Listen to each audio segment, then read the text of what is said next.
내연남의 장모라고 했어요. 못 들으셨어요? 낯선 여성이 현관 앞에 서서 누런 봉투를 내밀었습니다. 지금은 열어보지 마세요. 당신이 이거 열면 그 순간 끝나요. 봉투에는 H-85라는 검은 코드가 찍혀 있었습니다. 그날은 아내가 문화센터를 핑계로 남편과 해외여행을 떠난 날이었습니다. 그날부터 정호 씨는 이상한 일을 겪기 시작합니다. 도어락 화면에는 비밀번호 오류 기록이 떠 있었고 주차장에는 검은 차가 시동을 켠 채 서 있었어요. 누군가 정호 씨를 보고 있었고 추적하고 있었습니다. 그리고 정호 씨는 자신이 거대한 음모의 한가운데에 서 있다는 걸 깨달았습니다. 복수는 그렇게 시작됐습니다. 이야기 시작 전에 구독과 좋아요 부탁드립니다. 그리고 어디에서 듣고 계신지 댓글 한번 남겨주세요. 반갑게 인사드리겠습니다. 2월 어느 평일 오전 경기도 한 도시의 아파트 현관 앞에서 박정호 씨는 수리점에서 쓰던 공구를 정리하면서 오늘 할 일을 머릿속으로 정리하고 있었습니다. 드라이버 끝에 묻은 기름때를 천으로 닦아내던 그때 안방에서 캐리어를 끄는 소리가 들렸고 아내 윤미정 씨가 한 손에 가방을 들고 다른 손에 화장품 파우치를 든 채 현관으로 나왔어요. 정호 씨가 물었습니다. 문화센터 여행 간다고 했죠? 미정 씨는 고개만 끄덕이며 짧게 대답했어요. 4박 5일이에요. 그 말과 동시에 현관문이 급하게 닫혔고 정호 씨는 아내의 뒷모습을 보며 이상한 느낌을 지울 수 없었습니다. 평소에는 절대 안 하던 향수 냄새가 진하게 남아 있었고 목소리도 어딘가 들뜬 느낌이었지만 정호 씨는 아무 말도 하지 않았어요. 아내가 떠난 지 정확히 10분 후 정호 씨는 거실 소파에 앉아 뉴스를 보고 있었습니다. 그 순간 띵동하고 초인종 소리가 날카롭게 울렸어요.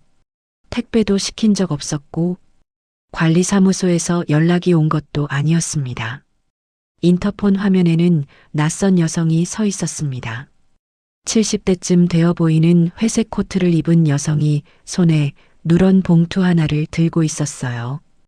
여성의 얼굴은 딱딱하게 굳어 있었고 입술은 일자로 담은 채였습니다. 정호 씨는 문을 열었고 차가운 복도 공기가 얼굴에 닿는 순간 등골이 서늘해졌어요. 누구세요? 여성은 정호 씨를 똑바로 쳐다봤는데 눈빛에는 감정이라곤 전혀 없었고 마치 서리를 보듯 정호 씨를 훑어보며 낮은 목소리로 대답했습니다. 저는 김명자예요. 최도연 씨 장모입니다. 최도연이라는 그 이름을 듣는 순간 가슴 한가운데가 무너지는 느낌이었고 숨이 목구멍에 걸린 것처럼 답답했습니다. 정호 씨는 입술을 떨며 다시 물었어요. 뭐라고요? 명자 씨는 감정 하나 섞이지 않은 기계 같은 말투로 다시 말했습니다. 입꼬리가 미세하게 내려가며 냉소가 스쳤습니다. 내연남의 장모라고 했어요. 못 들으셨어요? 정호 씨는 한 발짝 뒤로 물러섰어요. 지금 무슨 소리를... 하지만 명자 씨가 정호 씨의 말을 단칼에 잘랐습니다. 사과하러 온 거 아니에요. 거래하러 왔어요. 당신도 지금 털리고 있으니까요. 그 한마디에 정호 씨의 이마에 땀이 맺혔고 턱 끝이 바르르 떨렸지만 명자 씨는 전혀 개의치 않는다는 듯 봉투를 앞으로 내밀었어요. 봉투 겉면에는 은행 스탬프와 알 수 없는 숫자, 코드가 검은 잉크로 찍혀 있었고 종이가 오래되어 모서리가 살짝 구겨져 있었습니다. H-85. 정호 씨가 떨리는 목소리로 물었어요. 이게 뭐죠? 명자 씨의 목소리가 더 낮아졌고 눈빛이 차갑게 가라앉았습니다. 지금은 열지 마세요. 당신이 이거 열면 그 순간 끝나요. 절대로요. 명자 씨의 눈빛이 너무 진지했고 농담이나 장난 따위와는 거리가 멀었어요. 그때 복도 저 끝에서 엘리베이터 문 닫히는 소리가 들렸고 띵하는 기계음과 함께 급한 발소리가 계단 쪽으로 뛰어가는 소리가 희미하게 들렸습니다. 정호 씨는 복도를 향해 고개를 확 돌렸지만 형광등이 깜빡이며 복도 끝은 어둠에 잠겨 있었고 아무도 보이지 않았어요. 누가 듣고 있었나요? 명자 씨는 대답하지 않았고 그저 봉투를 정호 씨 손에 강제로 쥐어주며 한 발짝 뒤로 물러섰습니다. 그녀의 손이 차갑고 딱딱했습니다. 오늘부터는 기록으로만 움직이세요. 말은 하나도 소용없어요. 기록이요? 증거 없으면 끝나요. 당신이 아무리 억울해도 기록 없으면 그냥 미친 사람 되는 거예요. 명자 씨의 말투는 마치 오래전부터 이 일을 준비해온 사람처럼 차분했어요. 정호 씨는 현관 앞 바닥을 내려다봤어요. 작은 흙가루 자국이 남아 있었고 신발 밑창에서 떨어진 것처럼 보였습니다. 그리고 도어락 화면을 확인하자 입력 실패 기록이 빨간 글씨로 떠 있었어요. 삑삑. 오전 9시 42분. 비밀번호 오류.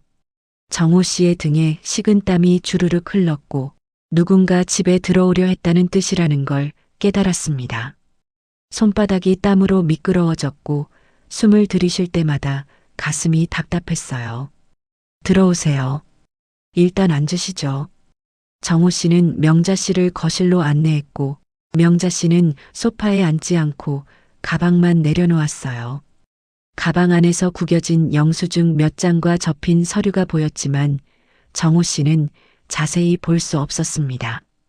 차 한 잔 드릴까요? 됐어요. 시간 없어요. 명자 씨는 고개를 저으며 휴대폰을 꺼냈어요. 손가락이 떨리지 않았고 동작이 정확했어요. 화면을 정호 씨에게 내밀었고 음성 메모 파일 하나가 떠 있었습니다. 정호 씨는 화면을 뚫어지게 보다가 명자 씨가 말했어요. 들어보세요. 당신이 지금 뭘 당하고 있는지 알게 될 거예요. 재생 버튼을 누르자 떨리는 여성의 목소리가 흘러나왔어요. 목소리에는 공포가 가득했습니다. 엄마 나 병원 보내려고 해요. 정신과 기록 만들려고 해요. 약 먹이면 기록이 남는데요. 엄마 나 무서워요. 정신과 약물, 기록이라는 단어들이 정호 씨의 머릿속에서 맴돌았어요. 음성 메모가 끝나자 명자 씨는 휴대폰을 다시 가방에 넣었습니다. 손목에 힘줄이 붉어져 나올 정도로 손에 힘이 들어가 있었습니다. 정호 씨가 묻기도 전에 복도에서 또다시 이상한 소리가 들렸어요. 누군가 문 앞을 지나가는 발소리가 났지만 초인종은 울리지 않았어요. 명자 씨는 창밖을 힐끔 쳐다보더니 다시 정호 씨를 향해 고개를 돌리자 눈빛이 더 날카로워졌습니다. 당신도 똑같이 당했어요. 무슨 말씀이세요? 아직은 말 못해요. 하지만 곧 알게 될 거예요. 당신 아내는 지금 당신을 쓰레기처럼 버렸어요. 돈만 쪽쪽 빨아먹고요. 명자 씨의 말은 거기서 끝났고 더 이상 아무것도 설명하지 않았어요. 정호 씨는 봉투를 식탁 위에 올려놨어요. H-85라는 코드가 검은 잉크로 선명했고 봉투를 만지자 종이가 거칠게 느껴졌습니다. 도대체 이게 무슨 의미인지 왜 지금 열면 안 되는 건지 알 수 없었지만 명자 씨의 표정은 진지했고 입술은 창백하게 질려 있었어요. 그때 아파트 인터폰이 울렸습니다. 야간 경비 오기만 씨의 다급한 목소리가 들렸습니다. 사장님, 복도에 수상한 남자 봤어요. 지금 막 내려갔어요. 정호 씨는 인터폰을 받으며 물었어요. 지금이요? 아까 엘리베이터에서요. 12층 누르고 9층도 눌렀던 것 같은데 얼굴은 못 봤어요. 검은 옷 입고 모자 눌러 쓰고 있었어요. 오기만 씨의 말이 끝나기도 전에 통화가 뚝 끊겼습니다. 정호 씨는 휴대폰을 꺼내 아내에게 전화를 걸었지만 신호음만 길게 울릴 뿐 연결되지 않았습니다. 다시 한번 걸었지만 여전히 받지 않았고 정호 씨는 휴대폰 화면을 내려다보던 그 순간 화면이 갑자기 꺼졌어요. 재부팅도 안 됐는데 배터리는 80%였고 아무 버튼도 먹히지 않았습니다. 정호 씨는 손바닥에 땀이 차는 걸 느꼈고 명자 씨가 목소리에 냉기가 실렸어요. 누가 당신을 보고 있어요. 지금 이 순간에도요. 뭐라고요? 휴대폰도 그렇고 도어락도 그렇고 우연이 아니에요. 당신 움직임 다 추적당하고 있어요. 정호 씨는 창밖 주차장을 내려다보니 검은색 승용차 한 대가 시동을 켠 채 정차해 있었습니다. 차 번호판도 흐릿했고 정호 씨의 손이 창틀을 움켜쥐었어요. 명자 씨는 가방을 들고 일어서며 말했습니다. 봉투는 절대 열지 마세요. 때가 되면 제가 연락할게요. 그 전에 열면 당신도 내 딸처럼 끝나요. 잠깐만요. 도대체 뭐가? 당신 딸이 뭐 어떻게 됐는데요? 정호 씨가 손을 뻗었지만 명자 씨는 이미 현관문을 열고 나가고 있었습니다. 돌아서는 순간 명자 씨의 눈가가 붉게 충혈되어 있었어요. 문이 닫혔고 식탁 위 봉투만이 그를 바라보고 있었습니다. 그날 밤 11시 정호 씨는 잠들지 못하고 거실을 서성여쓰고 있었어요. 복도에서 다른 집 초인종 소리가 울려 퍼졌습니다. 띵동, 띵동. 정호 씨는 현관문 밖을 확인했지만 아무도 없었고 초인종 소리는 계속 울렸어요. 복도 형광등이 깜빡이며 어둠과 밝음을 반복했고 정호 씨는 도어락 화면을 확인했습니다. 오후 11시 17분. 로그인 시도. 실패. 누군가 또 시도했다는 뜻이었고 정호 씨의 등골에 소름이 쫙 돋았어요. 다시 전원 버튼을 눌렀습니다. 정호 씨는 먹통이 된 휴대폰을 다시 켜려 애썼어요. 한 번, 두 번, 세 번 손가락에 힘이 들어갔지만 검은 화면만 그를 바라봤어요. 손톱이 버튼에 닿을 정도로 세게 눌렀어요. 네 번째 시도에서 마침내 화면이 켜졌습니다. 그 순간 알림이 폭주했어요. 띠링 띠링 띠링 띠링 띠링. 결제 승인 알림이 쉴 새 없이 쏟아져 나왔고 화면이 알림으로 가득 찼습니다. 정호 씨는 중얼거렸어요. 이게 뭐야? 손가락으로 화면을 내리자 한 번도 가입한 적 없는 서비스들이 줄줄이 결제되고 있었습니다. 결제 승인 건강식품 정기배송 89,000원.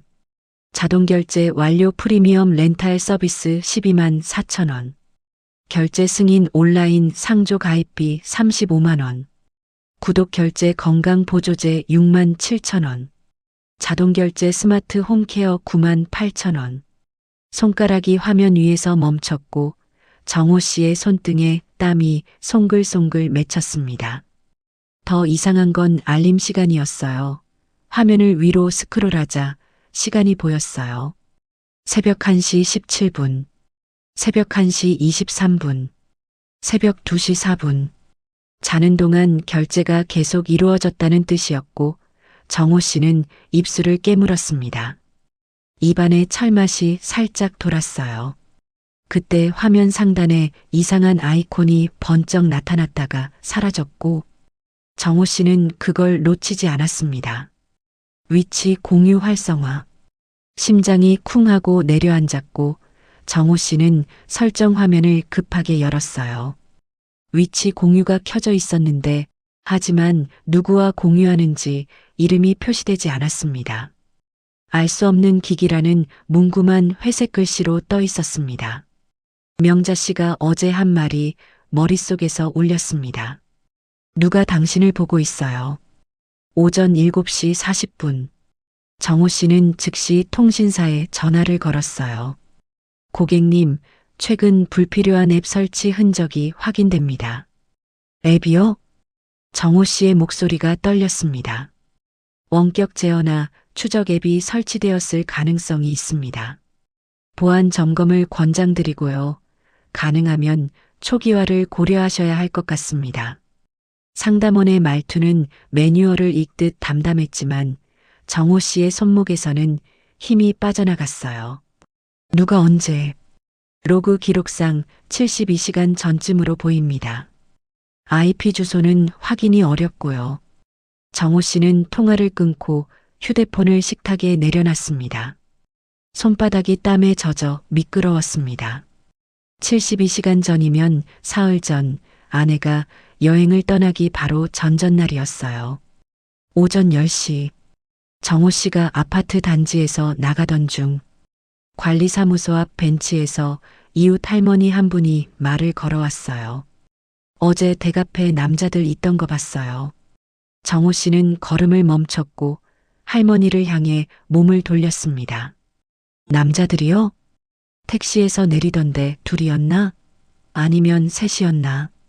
할머니는 고개를 갸웃거렸고 정호 씨는 다가가 물었어요. 정확히 몇 명이었어요? 정확히요.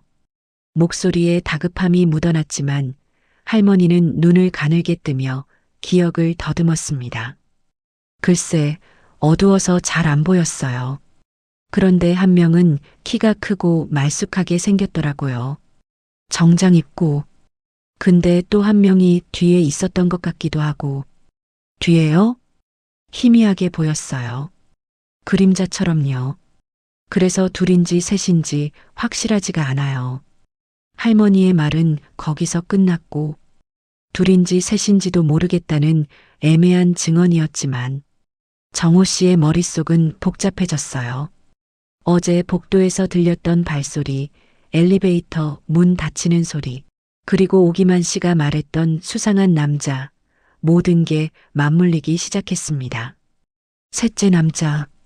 정호 씨는 그 단어를 속으로 되뇌었어요. 오후 2시 15분. 정호 씨는 주차장 블랙박스 영상을 확인해 보니 관리사무소에서 USB로 받아온 파일을 노트북에 꽂고 화면을 재생했습니다. 영상이 재생되자 아내가 캐리어를 끌고 나가는 장면이 보였고 그 옆에 정체불명의 남자 실루엣이 희미하게 잡혔어요. 키가 크고 정장을 입은 듯한 뒷모습이었어요. 얼굴은 완전히 보이지 않았고 각도가 애매해 옆모습조차 확인할 수 없었습니다. 정호 씨는 마우스로 영상을 멈췄고 화면을 확대했어요. 남자의 어깨 너머로 뭔가 더 보이는 것 같았습니다. 또 다른 사람의 옷자락 같기도 하고 그림자 같기도 했습니다. 정호 씨는 중얼거렸어요. 저 남자가 누구야? 그리고 뒤에 또 누가 있어? 영상은 거기서 끝이었습니다. 남자가 어디로 갔는지 누구인지 알 수 없었고 정호 씨는 USB를 뽑아 주머니에 넣고 집으로 돌아왔어요. 오후 3시 명자 씨가 전화를 했고 목소리가 낮고 급했습니다. 지금 시간 괜찮으세요? 네, 괜찮습니다. 제가 지금 갈게요. 말씀드릴 게 있어요. 정호 씨는 명자 씨를 다시 집으로 불렀고 20분 후 명자 씨가 현관 앞에 섰어요. 명자 씨는 가방을 내려놓고 정호 씨 맞은편에 앉았어요. 얼굴이 어제보다 더 창백했고 눈 밑에 다크서클이 짙게 깔려 있었습니다. 어제 말씀드렸죠. 당신도 당했다고. 그게 무슨 뜻이에요?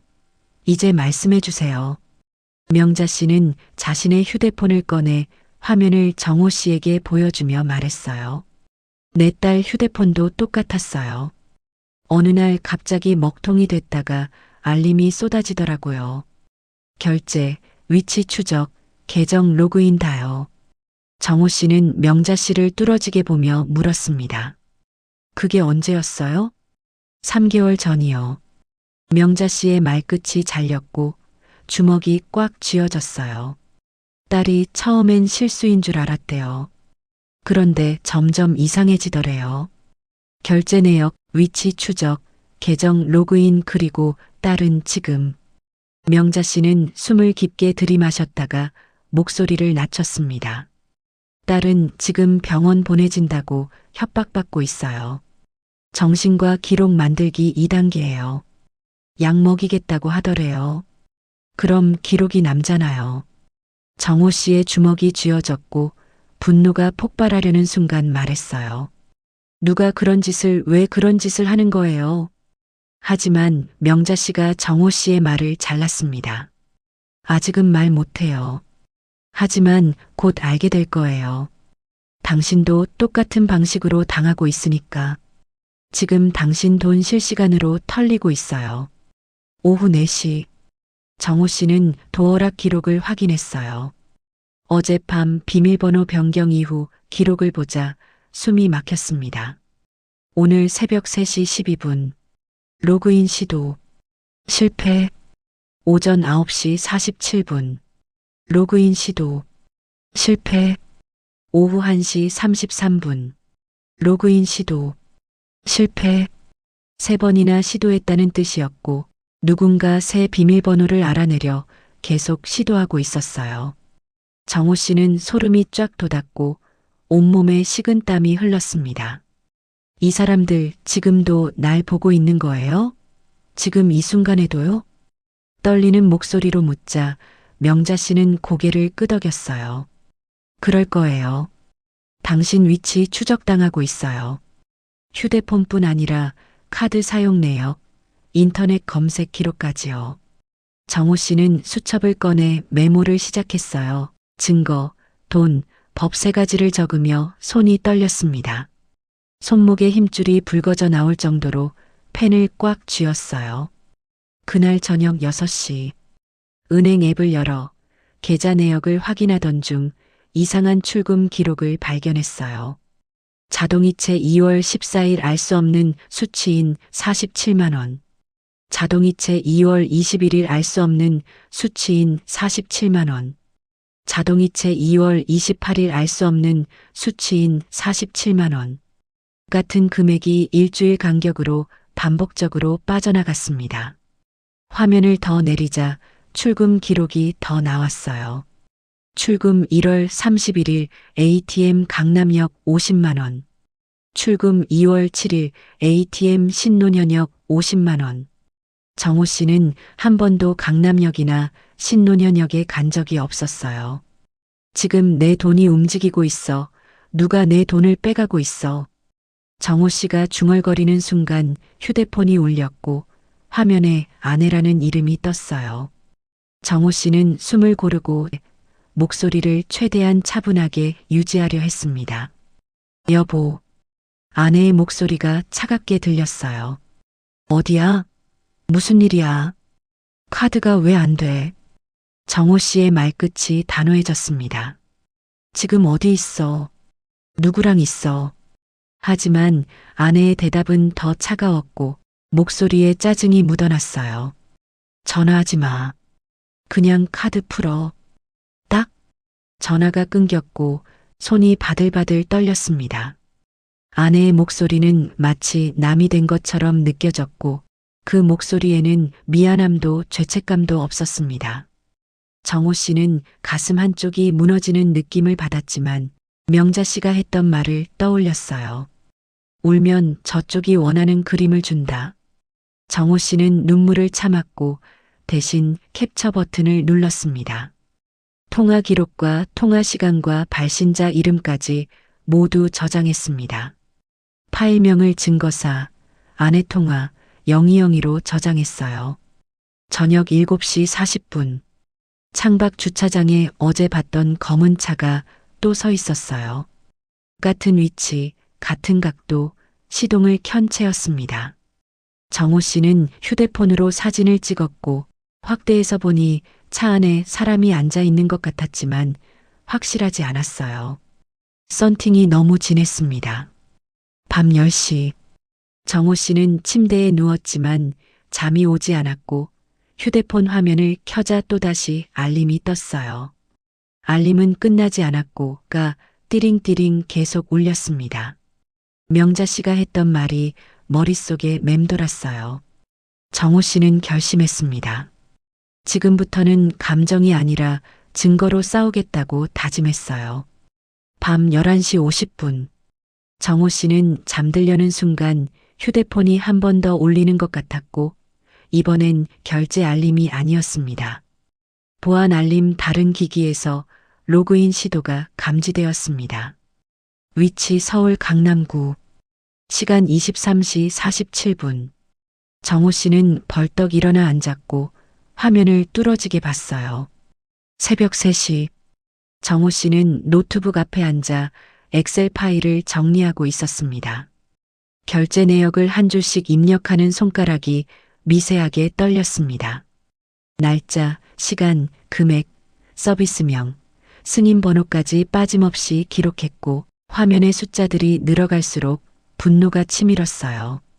다음 날 아침 정호 씨는 은행에 가니 창구 직원이 화면을 확인하더니 눈썹을 찌푸리며 말했어요. 최근 자동이체 변경 시도 흔적이 여러 건 있네요. 여러 건이요? 정호 씨의 목소리가 떨렸습니다. 네. 수익자 정보를 바꾸려다 실패한 기록이 7번이나 남아 있어요. 어제 하루에만 4번이요. IP 주소도 다 찍혔고요. 직원의 말투는 담담했지만 7번이나 시도했다는 건 상대가 얼마나 조급한지 보여주는 증거였어요. 출력 가능해요? 전부요. 가능하죠. 시간, IP 주소, 시도 횟수, 접속 기기까지 다 나옵니다. 직원은 서류 5장을 건넸고 정호 씨는 그것을 조심스럽게 접어 투명 파일에 넣었습니다. 파일 겉면에 증거육 수익자 변경 7건이라고 적었어요. 은행을 나오면서 정호 씨는 카드사에 전화를 걸었습니다.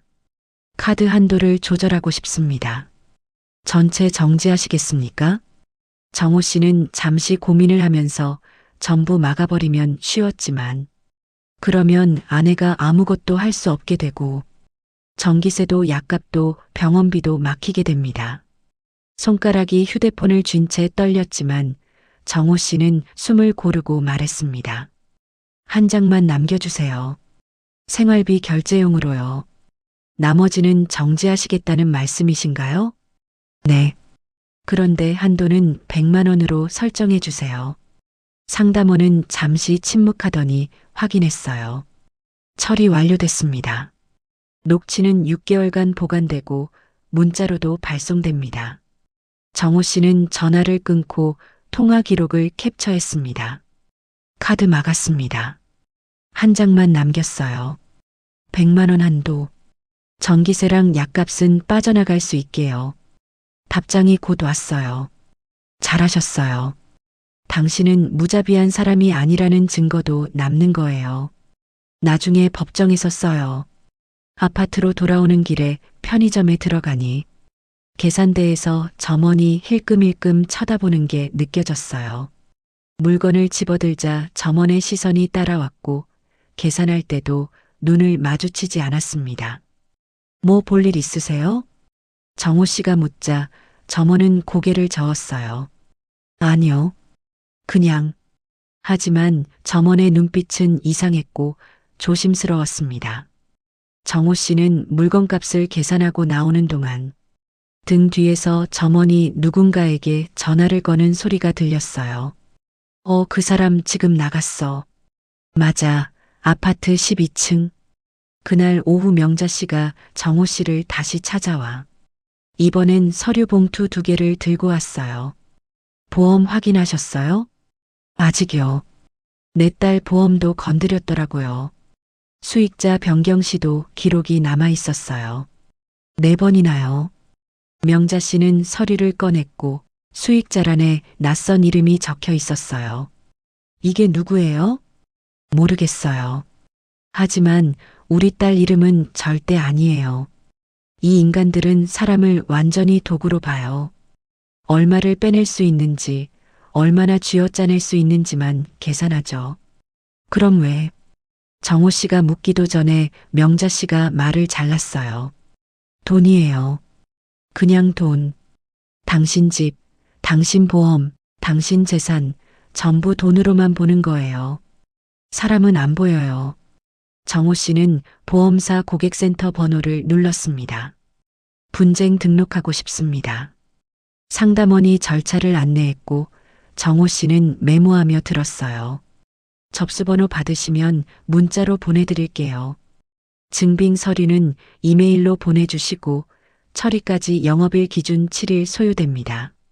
정호 씨는 통화를 끊고 명자 씨를 보니 명자 씨의 눈가가 붉게 충혈되어 있었어요. 시작했어요. 명자 씨는 고개를 끄덕였습니다. 오후 2시 오기만 씨가 공구함을 들고 계단을 올라오는 게 보였어요. 사장님, 잠깐만요. 왜요? 오기만 씨는 주변을 살피더니 목소리를 낮췄고 얼굴이 굳어 있었습니다. CCTV 각도가 틀어져서요. 바람이 불어서 그러나. 또요? 네. 어제 제가 제자리로 돌려놨는데 오늘 아침에 보니까 완전히 다른 방향을 향하고 있었어요. 12층 현관 쪽을 아예 안 비추게요. 정호 씨의 심장이 쿵 내려앉았고 오기만 씨는 이어 말했어요. 그리고요, 전기실 차단기 덮개가 완전히 열려 있었어요. 제가 매일 점검하는데 분명 어제는 닫혀 있었거든요. 누가 안으로 들어간 거예요. 전기실이요? 네. 차단기 스위치에 손자국도 있었어요. 장갑 낀 손자국이요. 오기만 씨의 목소리가 떨렸고 정호 씨는 온몸에 소름이 쫙 돋았습니다. 조심하세요. 뭔가 이상해요. 제가 15년 경비 일했지만 이런 건 처음이에요. 오기만 씨는 계단을 내려갔고 정호 씨는 복도 끝을 살펴보니 CCTV가 엉뚱한 방향을 향하고 있었어요. 정호 씨는 휴대폰으로 CCTV 각도를 사진으로 찍었고 증거로 저장했습니다. 정호 씨는 관리사무소에 전화를 걸었습니다. CCTV 녹화 기록 열람 신청하고 싶습니다. 어느 구간이요? 어제 밤 10시부터 오늘 아침 6시까지, 그리고 전기실 CCTV도요. 사유가 뭐죠?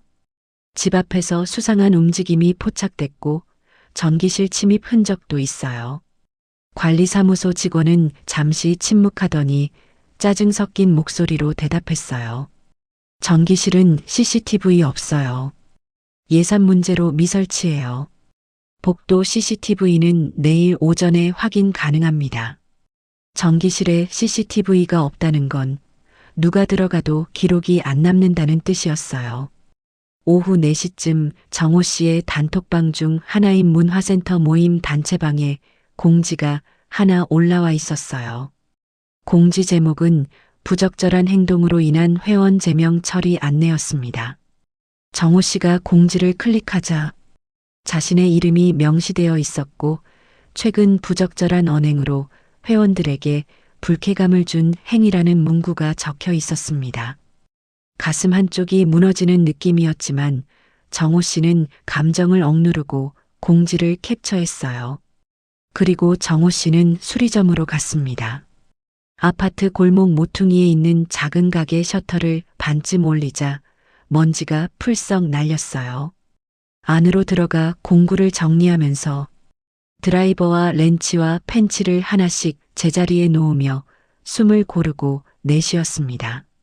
작업대 위 먼지를 손으로 쓸어내고 오래된 달력을 떼어내며 새로 시작할 준비를 했고 정호 씨는 작업복을 꺼내 걸었어요. 작업복에서 나는 기름과 땀 냄새가 왠지 안심이 되었습니다.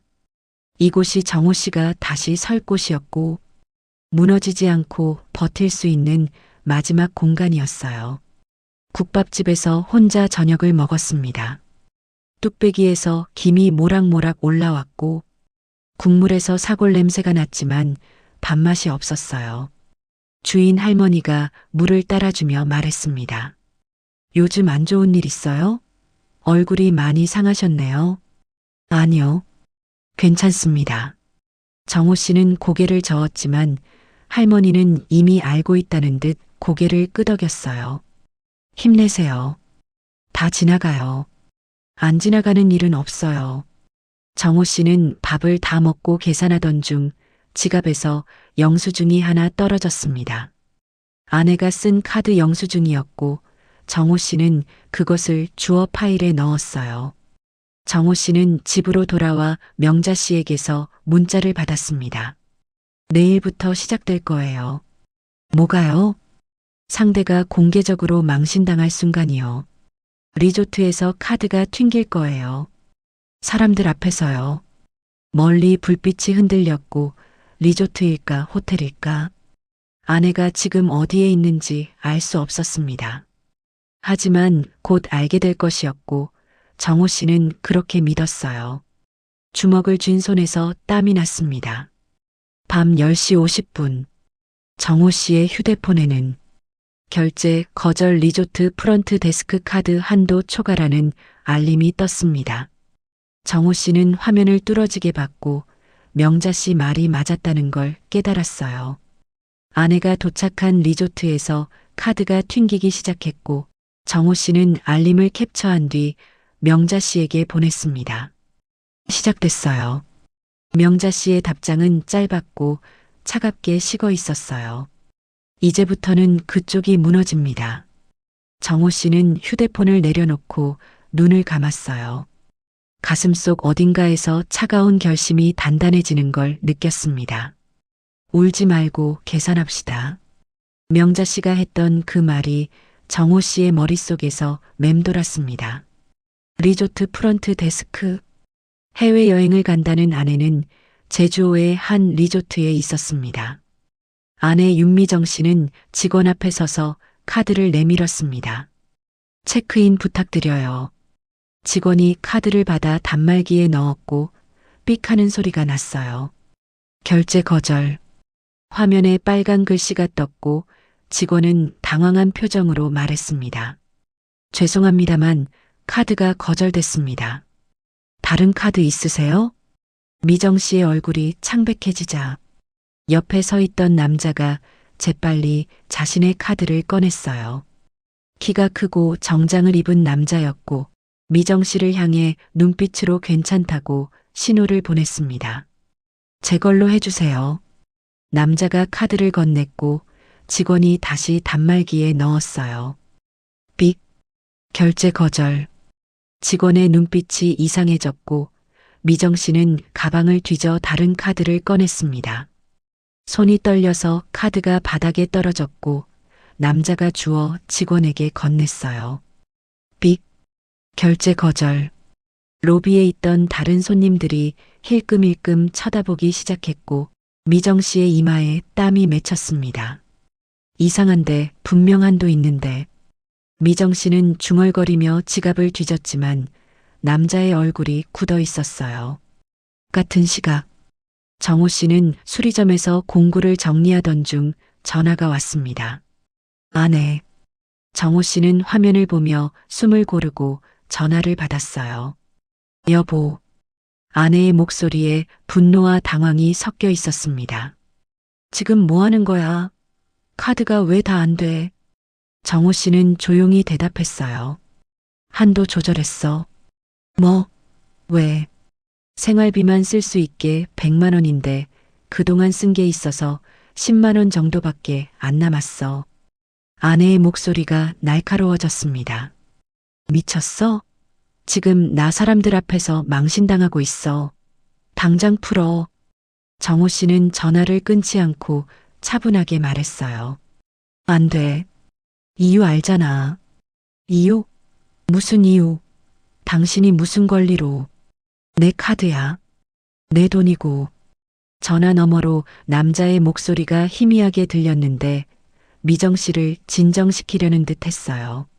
정호 씨의 손이 공구를 쥔 채 멈췄고 턱 끝이 떨렸지만 목소리는 흔들리지 않았습니다. 거기 누구랑 있어? 아내는 대답하지 않았고 정호 씨는 다시 물었어요. 누구랑 있냐고. 딱? 전화가 끊겼고 정호 씨는 휴대폰을 작업대 위에 내려놓았습니다. 손바닥이 땀에 젖어 미끄러웠고 가슴 한쪽이 무너지는 느낌이었지만 정호 씨는 입술을 깨물며 참았어요. 명자 씨에게서 전화가 왔어요. 잘하셨어요. 지금 그쪽이 무너지기 시작한 거예요. 하지만 정호 씨의 목소리가 떨렸습니다. 하지만 뭐예요? 아내 목소리가 진짜 당황한 것 같았어요. 명자 씨의 목소리가 차갑게 가라앉았어요. 당연하죠. 공개적으로 망신당했으니까요. 리조트 프런트 데스크에서 카드 4장이 다 튕겼을 거예요. 사람들 앞에서요. 4장이요? 당신 카드 2장, 상간남 카드 2장. 전부 거절됐을 거예요. 그 남자 돈도 당신 아내가 쓰고 있었을 테니까요. 명자 씨는 이어 말했어요. 지금부터가 진짜예요. 상대는 당신을 공격하기 시작할 거예요.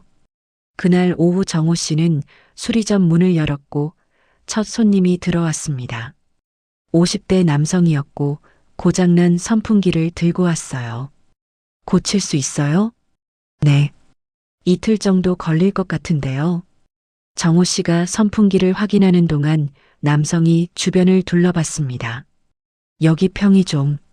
남성이 말끝을 흐렸고 정호 씨는 고개를 들었어요. 평이요? 아니요. 괜찮아요. 그냥 수리 부탁드릴게요. 남성은 접수증을 받고 나갔지만 문을 나서며 휴대폰을 보는 게 보였습니다. 정호 씨는 이상한 느낌이 들어 인터넷을 검색했고 수리점 이름을 쳐봤어요.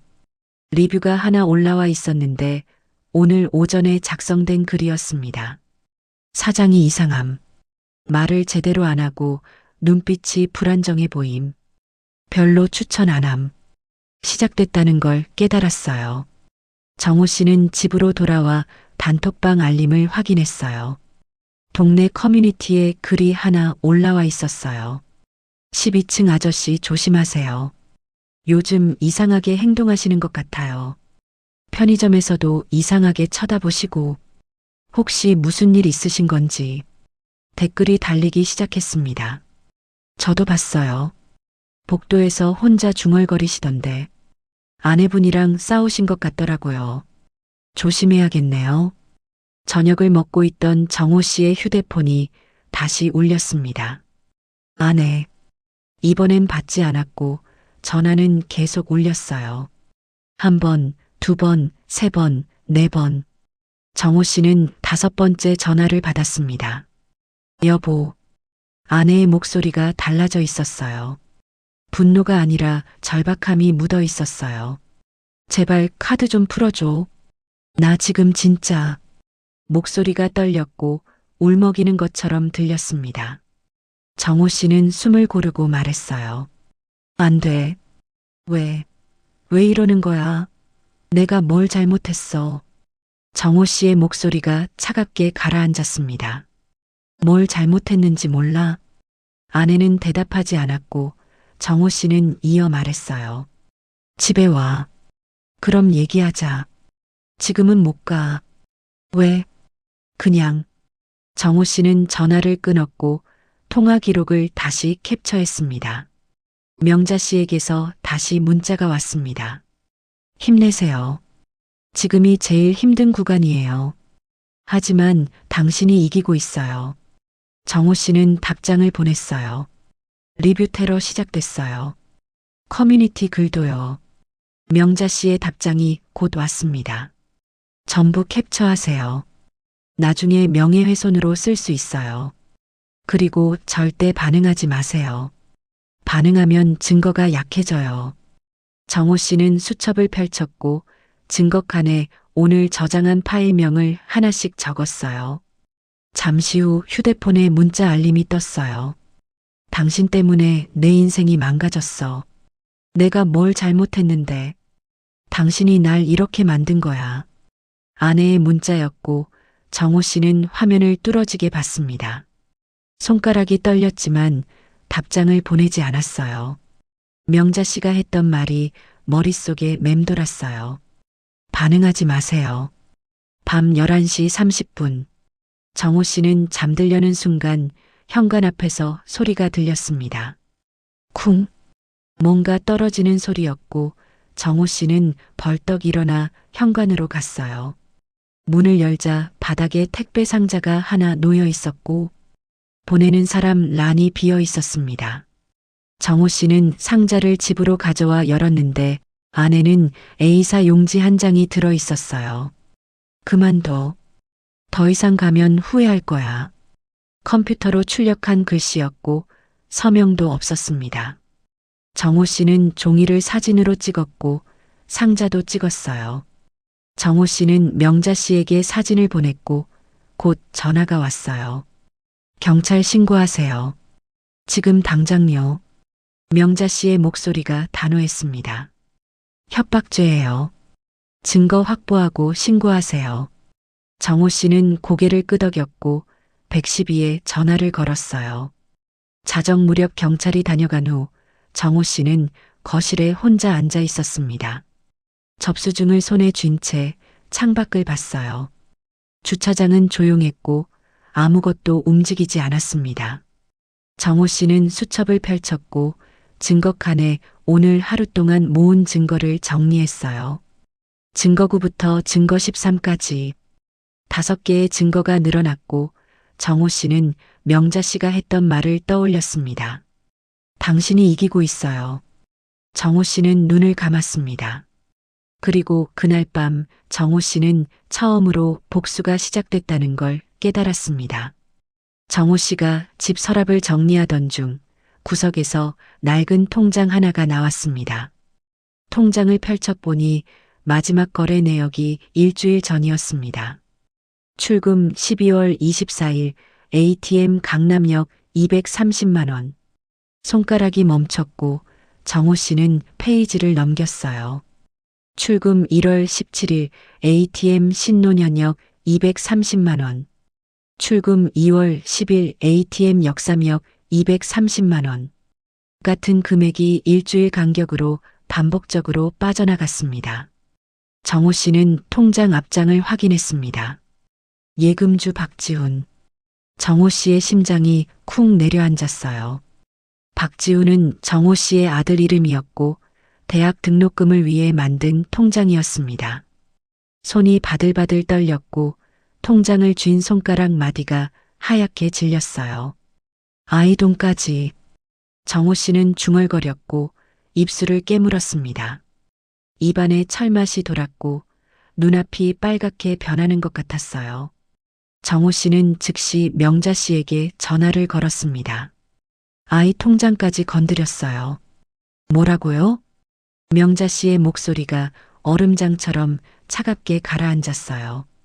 대학 등록금 통장이요. 지훈이 명의로 된 거. 한 번에 230만 원씩 빠져나갔어요. 3달 동안요. 3달이면 명자 씨가 계산했습니다.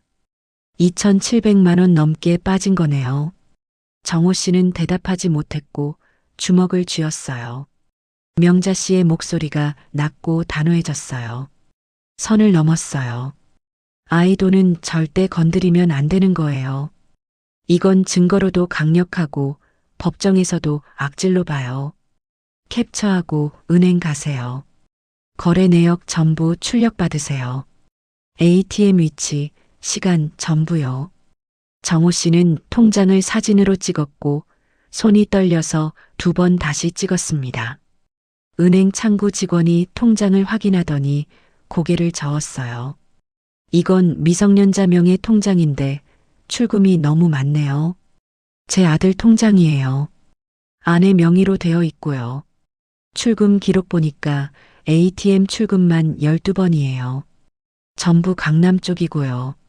직원의 말투는 조심스러웠습니다. 12번이면 일주일에 2번씩 빼간 거였고 총액을 계산하자 입이 바짝 말랐어요. 출력 가능해요? 네. 6개월치 전부 출력할게요. 직원은 서류 8장을 건넸습니다.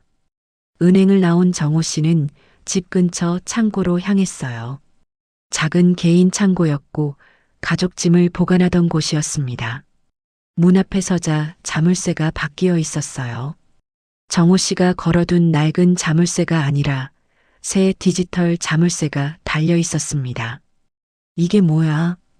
정호 씨는 비밀번호를 눌렀지만 삑 소리만 났고 열리지 않았어요. 심장이 쿵 내려앉았고 창고 관리인을 찾아갔습니다. 12호 자물쇠 왜 바뀌었어요? 관리인은 고개를 갸웃거렸어요. 바뀌었어요? 제가 바꾼 적 없는데요. 그럼 누가? 혹시 부인분이요? 3일 전에 여자분이 오셨거든요. 열쇠 달라고 해서 드렸는데 정호 씨의 주먹이 쥐어졌고 손목의 힘줄이 붉어져 나왔습니다. 혼자 왔어요? 아니요. 남자분이랑 같이 왔어요. 키 크고 정장 입은 분. 관리인의 말이 끝나기 전에 정호 씨는 창고 문을 보니 문틈 사이로 안이 비어 있는 게 보였어요. 안에 뭐 있어요? 관리인이 물었고 정호 씨는 대답했습니다. 가족짐이요. 아이책, 사진, 서류 같은 거. 지금은 텅 비어 있는데요. 정호 씨는 관리인에게 마스터키를 달라고 했어요. 문이 열리자 정말로 안이 비어 있었습니다. 먼지만 남아 있었고 정호 씨가 쌓아뒀던 상자들이 전부 사라져 있었어요. 명자 씨를 다시 만나자 서류를 건네주면 설명했습니다. 이거 보세요. 서류에는 부동산 개발 계획서가 인쇄되어 있었고 정호 씨가 사는 아파트 단지 이름이 적혀 있었어요. 이게 뭐예요? 재건축 예정 단지예요. 당신네 아파트요. 정호 씨는 서류를 보며 눈을 가늘게 떴습니다. 재건축이요? 네. 2년 후 예정이에요. 그런데 문제는 이거예요. 명자 씨가 다른 서류를 꺼냈는데 단톡방 캡처 화면이었어요. 문화센터 모임 단톡방이었고 대화 내용이 보였습니다. 재건축되면 분담금이 얼마래요? 3억 정도? 우리 집은 감당 안 될 것 같아요. 그럼 팔아야죠. 지금이 최고가예요. 명자 씨가 말했습니다. 당신 아내가 이 대화 캡처해서 누군가한테 보냈어요. 제 딸도 똑같은 걸 당했거든요. 재건축 정보 빼내서 집 팔게 만들려고요. 정호 씨의 손이 떨렸고 서류를 쥔 손가락이 하얗게 질렸어요. 그럼 우리 집도 당신 아내가 집 팔려고 할 거예요. 당신 몰래요. 재건축 전에 팔면 손해라고 설득하면서요. 그리고 돈은 명자 씨가 말을 멈췄고 정호 씨는 알았습니다. 돈은 전부 빠져나갈 거라는 걸. 수리점으로 돌아온 정호 씨는 문 앞에 낯선 남자가 서 있는 걸 발견했어요. 40대 초반으로 보이는 남자였고 정장을 입고 있었습니다. 박정호 씨죠? 누구세요? 남자는 명함을 건네주었고 거기에는 부동산 중개사라고 적혀 있었어요. 부인분께서 집 매물 의뢰하셨는데요. 정호 씨의 심장이 멈추는 것 같았고 남자는 이어 말했습니다. 재건축 전에 파시면 좋을 것 같다고 하시더라고요. 시세보다 조금 낮게 내놓으면 빨리 나갈 거예요. 의뢰 언제 하셨어요? 사흘 전이요. 급하신 것 같던데요. 취소해 주세요. 네. 하지만 부인분이 제 집이에요. 취소요. 남자는 당황한 표정으로 물러섰고 정호 씨는 가게 안으로 들어가 문을 닫았어요. 손이 바들바들 떨렸고 명자 씨에게 문자를 보냈습니다. 집 팔려고 중개사 보냈어요. 사흘 전에요. 답장이 곧 왔어요. 시작됐네요. 이제 본격적으로 털 준비하는 거예요. 막으세요. 당장요. 법무사 사무실에 전화를 건 정호 씨는 상담원의 목소리를 들었습니다. 부동산 처분 금지 가처분 신청하고 싶습니다. 배우자 명의예요? 공동 명의요. 근데 제 동의 없이 매물 내놨어요. 그럼 가능해요. 서류 준비해서 오세요. 증거 있으면 더 좋고요. 정호 씨는 전화를 끊고 파일을 정리했는데 증거가 14개까지 쌓여 있었어요. 손끝이 차갑게 식어 있었지만 멈추지 않았습니다. 집으로 돌아가는 길에 정호 씨는 이웃 할머니를 만났어요. 요즘 부인분 못지 꽤 된 것 같은데요. 여행 갔어요. 아, 그런데 말이에요. 할머니는 주변을 살피더니 목소리를 낮췄습니다. 며칠 전에 댁 앞에서 남자분이랑 얘기하시는 거 봤어요. 키 크고 정장 입은 분. 정호 씨의 손이 멈췄고 할머니는 이어 말했어요.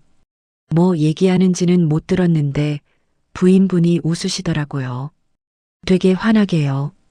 할머니의 말은 거기서 끝났습니다. 언제였어요? 사흘 전쯤이요. 저녁 때 정호 씨는 고개를 끄덕이고 집으로 들어갔어요. 그날 밤 명자 씨에게서 전화가 왔습니다. 준비 끝났어요? 네. 내일부터 시작돼요. 진짜로요. 명자 씨의 목소리가 차갑게 가라앉았어요. 내일 봉사 행사예요. 거기서 터질 거예요. 사람들 앞에서요. 뭐가요? 전부요. 카드, 명예, 자존심. 전부 무너질 거예요. 그리고 그 인간들은 무릎 꿇게 될 거예요. 창밖을 보니 멀리 불빛이 흔들렸고 어디선가 봉사 행사를 준비하고 있을 아내의 모습이 떠올랐습니다. 하지만 정호 씨는 마음이 흔들리지 않았어요. 아이 돈까지 건드린 순간 선이 넘어갔다는 걸 알았습니다. 정호 씨는 수첩에는 증거 칸이 빼곡하게 채워져 있었어요. 그리고 내일이면 증거 15, 증거 16이 늘어날 것이었습니다. 정호 씨는 펜을 들고 새 페이지를 넘겼고 복수 계획이라고 제목을 적었어요. 첫 줄에 적었습니다. 아이 돈까지 건드렸다. 이제 끝까지 간다. 펜을 쥔 손이 떨렸지만 글씨는 또렷했습니다. 해외여행을 다녀온 아내와 그 남자는 봉사 행사장 입구에서 차에서 내렸습니다. 흰색 블라우스에 베이지 치마를 입었고 머리를 단정하게 묶었어요. 운전석에서 남자가 내렸습니다. 키가 크고 정장을 입은 남자였고 미정 씨를 향해 미소를 지었습니다. 긴장하지 마. 잘 될 거야. 남자의 목소리가 낮고 부드러웠지만 미정 씨의 손은 떨리고 있었어요. 어제 리조트에서 카드가 전부 튕긴 일이 머릿속을 떠나지 않았고 입술이 바짝 말라 있었습니다. 행사장 안으로 들어가자 이미 사람들이 모여 있었습니다. 문화센터 모임 회원들이었고 모두 앞치마를 두르고 있었어요. 미정 씨, 늦었네요. 한 여성이 웃으며 다가왔고 미정 씨는 억지로 미소를 지으며 대답했습니다. 죄송해요. 길이 막혀서요.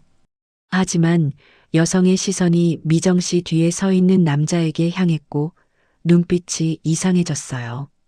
저분은? 아, 친구예요. 봉사 도와주러 왔어요. 미정 씨의 목소리가 약간 떨렸지만 여성은 고개를 끄덕이며 앞치마를 건넸습니다. 봉사 활동이 시작됐고 미정 씨는 배식을 도왔지만 손이 계속 떨렸어요. 국자를 들고 국을 퍼낼 때마다 국물이 흘렀고 옆에서 남자가 조용히 말했습니다. 괜찮아? 응, 괜찮아. 하지만 괜찮지 않았고 미정 씨의 이마에 땀이 맺히기 시작했어요. 배식이 끝나고 점심시간이 되자 회원들이 모여 식사를 준비했습니다. 한 회원이 식당 예약을 했다며 다 같이 이동하자고 했어요. 식당에 도착해 자리에 앉자 회원 중 한 명이 말했습니다. 오늘은 제가 쏠게요. 다들 고생하셨어요. 하지만 다른 회원이 손을 저으며 웃었어요. 아니에요. 오늘은 미정 씨가 낸다고 했잖아요. 지난주에 약속했었는데. 미정 씨의 얼굴이 창백해졌고 기억이 났습니다. 아, 맞다.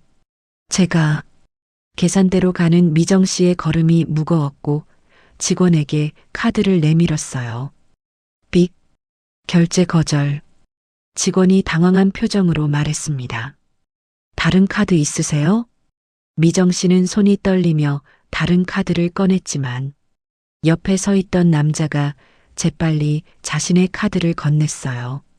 제 걸로 해주세요. 삑. 결제 거절. 식당 안이 조용해졌고 회원들의 시선이 미정 씨에게 쏠렸습니다. 미정 씨는 가방을 뒤져 마지막 카드를 꺼냈지만 손이 너무 떨려서 카드가 바닥에 떨어졌어요. 남자가 주워 직원에게 건넸지만 결과는 같았습니다. 빅, 결제 거절. 회원 중 한 명이 조용히 일어나 계산을 했고 미정 씨는 고개를 들 수 없었어요. 식당을 나오는데 뒤에서 속삭이는 소리가 들렸습니다. 저 남자 누구야? 남편 아니잖아. 남편은 키 더 작았는데.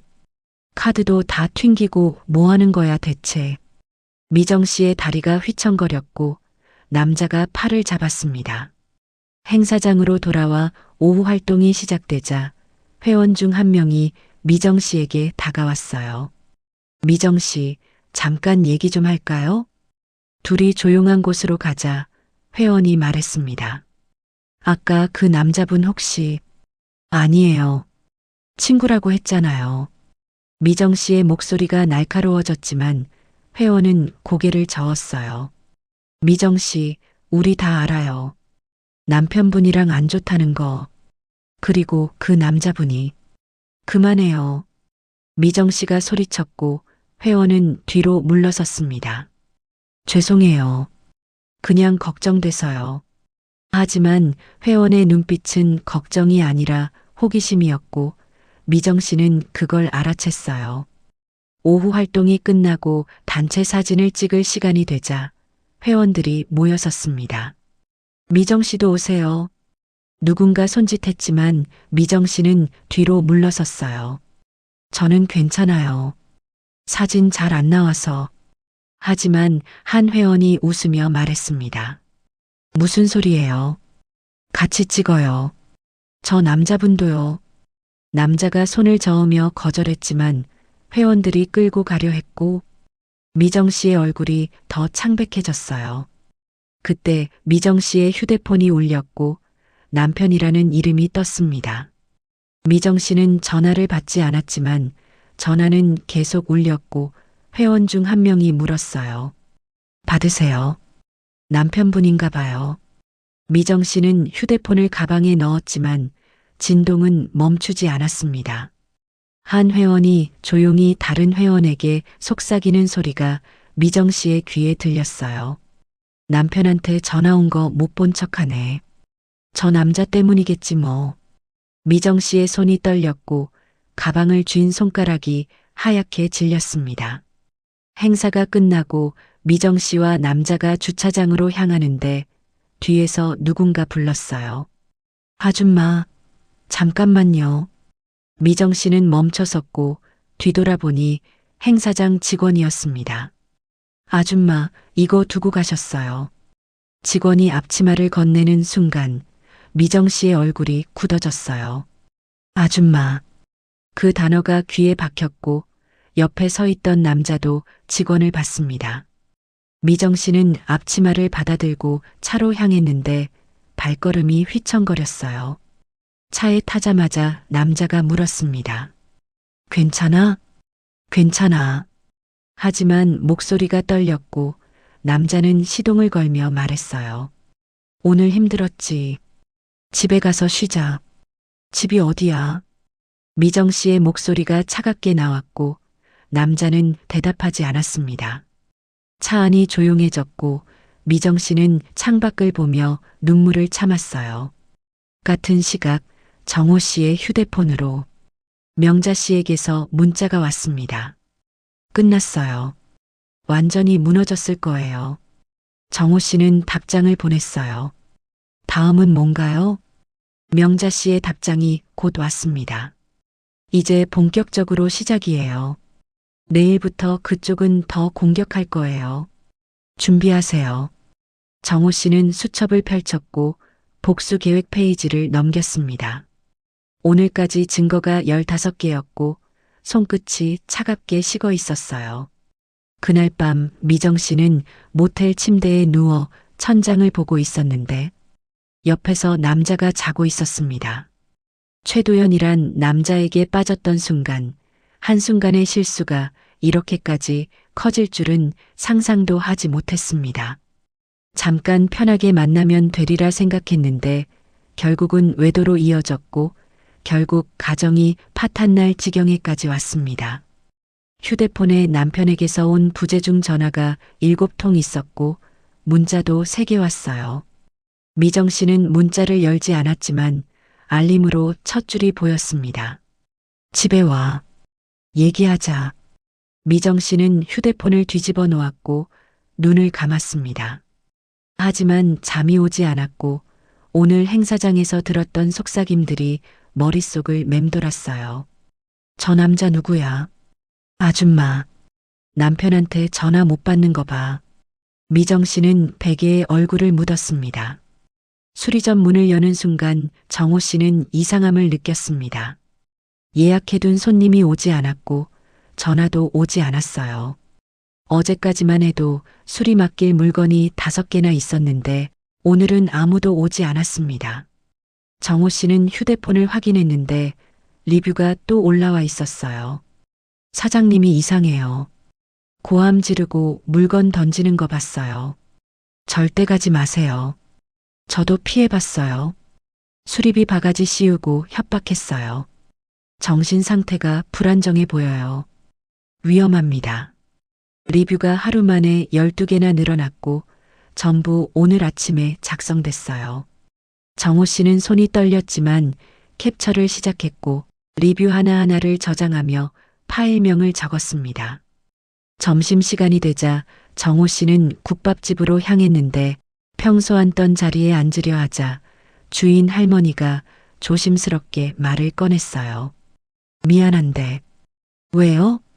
할머니는 주변을 살피더니 목소리를 낮췄습니다.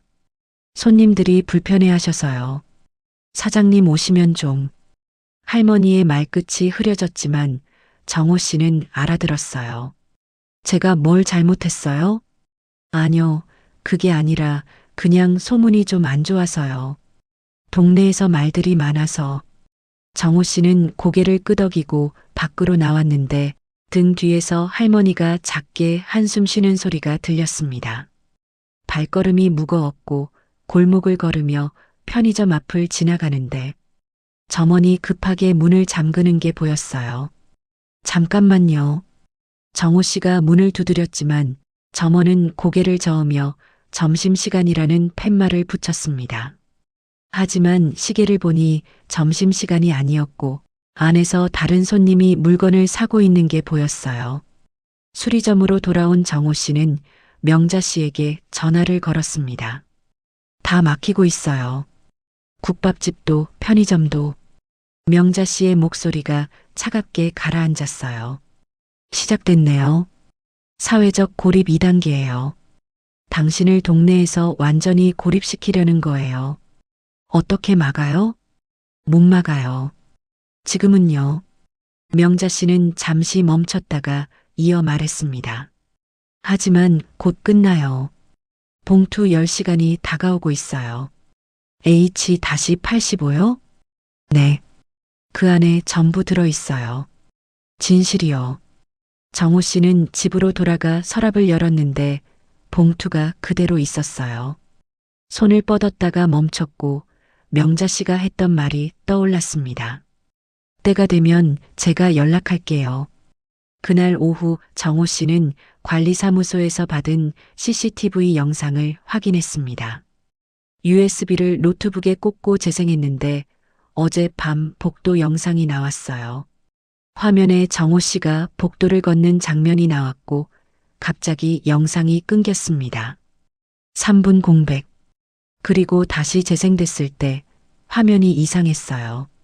정호 씨가 벽을 주먹으로 치는 것처럼 보이는 장면이 나왔고 소리를 지르는 것처럼 입을 크게 벌리고 있었습니다. 하지만 정호 씨는 기억했어요. 어젯밤 자신은 조용히 걸었을 뿐이고 벽을 치거나 소리를 지른 적이 없었습니다. 이게 뭐야? 정호 씨는 영상을 멈추고 다시 재생했는데 편집된 흔적이 보였어요. 장면이 부자연스럽게 이어졌고 움직임이 끊겨 있었습니다. 정호 씨는 손이 떨렸지만 영상을 캡처하고 파일명을 적었습니다. 명자 씨에게 영상을 보낸 정호 씨는 곧 전화를 받았어요. 이건 심각해요. 당신을 폭력적인 사람으로 만들려는 거예요. 어떻게 이런 걸? 전문가가 했을 거예요. 돈 많이 들여서요. 이 정도면 법정에서도 증거로 쓸 수 있게 만든 거예요. 명자 씨의 목소리가 떨렸고 정호 씨는 주먹을 쥐었습니다. 그럼 어떻게 해요? 원본을 찾아야 해요. 관리사무소 서버에 원본이 있을 거예요. 하지만 명자 씨가 말을 멈췄고 정호 씨는 알았어요. 서버에 접근할 방법이 없다는 걸. 그날 저녁 정호 씨는 집 앞에서 이웃 주민을 마주쳤습니다. 평소 인사하던 주민이었는데 오늘은 고개를 돌려 정호 씨를 피했어요. 저기요. 정호 씨가 불렀지만 주민은 빠르게 걸어 엘리베이터로 들어갔고 문이 닫혔습니다. 정호 씨는 계단으로 올라갔는데 각 층마다 복도에 사람들이 서 있다가 정호 씨를 보자 급하게 집 안으로 들어가는 게 보였어요. 12층 복도에 도착했을 때 정호 씨는 자신의 집 문 앞에 뭔가 붙어 있는 걸 발견했습니다. 포스트잇이었고 빨간색 펜으로 적혀 있었어요. 이사 가세요. 정호 씨는 포스트잇을 떼어냈는데 그 아래 또 다른 포스트잇이 있었습니다. 무섭습니다. 여기서 나가주세요. 포스트잇이 5장이나 붙어 있었고 정호 씨는 전부 떼어내 사진을 찍었어요. 손이 바들바들 떨렸지만 캡처 버튼을 놓치지 않았습니다. 집 안으로 들어간 정호 씨는 거실 소파에 앉아 머리를 감싸쥐었습니다. 모든 게 무너지고 있었고 사람들이 등을 돌렸고 가게도 문을 닫아야 할 것 같았어요. 휴대폰이 울렸고 낯선 번호였습니다. 여보세요? 박정호 씨죠? 낯선 남자의 목소리였고 정호 씨는 긴장했어요. 네. 누구세요? 변호사예요. 윤미정 씨 대리인이고요. 정호 씨의 심장이 쿵 내려앉았습니다. 이혼 소송 준비 중인데요. 서류 받으실 준비 되셨죠? 뭐라고요? 부인께서 정신적 학대와 경제적 학대를 이유로 이혼 청구하실 거예요. 곧 서류 받으실 겁니다.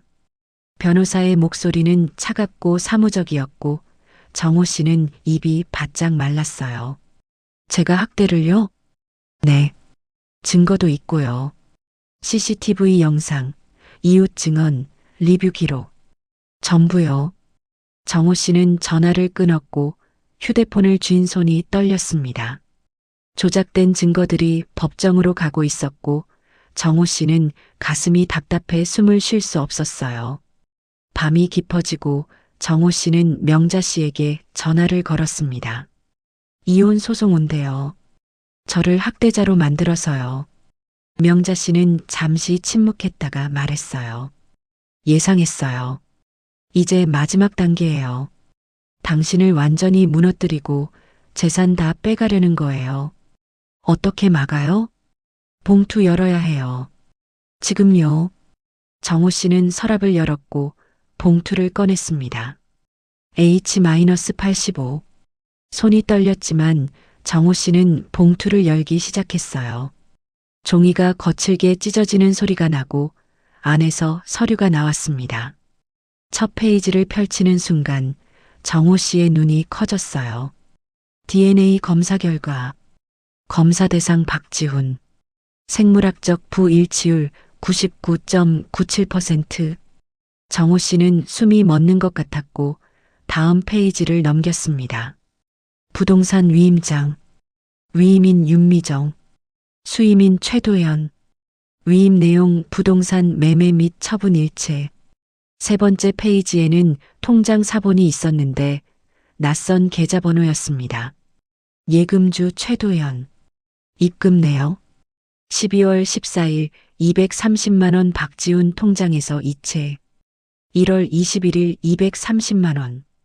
2월 28일 230만 원. 모든 돈이 최도연 계좌로 들어가고 있었고 정호 씨의 손이 바들바들 떨렸습니다. 마지막 페이지에는 사진이 있었어요. 명자 씨의 딸이 병원 침대에 누워있는 사진이었고 옆에 명자 씨가 손을 잡고 있었습니다. 뒷면에 글이 적혀 있었어요. 당신 아들도 이렇게 됩니다. 막으세요. 정호 씨는 전화기를 들고 명자 씨에게 전화를 걸었는데 목소리가 떨렸습니다. 봉투 열었어요. 다 봤어요? 네. DNA 검사, 위임장, 계좌 전부요.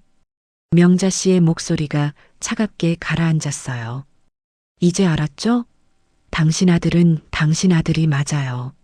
하지만 그 인간들은 DNA 검사 결과를 조작해서 아이가 당신 자식이 아니다라고 법정에서 쓸 거였어요. 정호 씨는 입술을 깨물었고 입안에 철맛이 돌았습니다. 그리고 위임장은요? 당신 아내가 이미 서명했어요. 집을 팔 권한을 그 남자한테 넘긴 거예요. 당신 몰래요.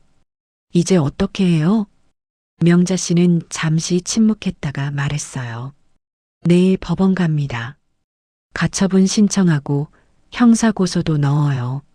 사기, 횡령, 위조 전부요. 이길 수 있어요? 이길 수밖에 없어요. 증거가 다 있으니까요. 그날 밤 정호 씨는 봉투 안의 서류를 전부 스캔했습니다. 하나하나 파일로 저장하며 손이 떨렸지만 멈추지 않았어요. 모든 파일을 저장하고 정호 씨는 수첩을 펼쳤습니다. 복수계획 페이지에 새로운 줄을 추가했어요. 진실을 알았다. 이제 끝낸다. 펜을 쥔 손이 떨렸지만 글씨는 또렷했습니다. 그리고 그날 밤 정호 씨는 모든 진실을 알게 됐고 복수를 시작할 준비가 끝났습니다. 법원 민사가 창구 앞에 정호 씨가 서 있었는데 손에 서류 봉투를 꽉 쥐고 있었습니다. 부동산 처분 금지 가처분 신청이요?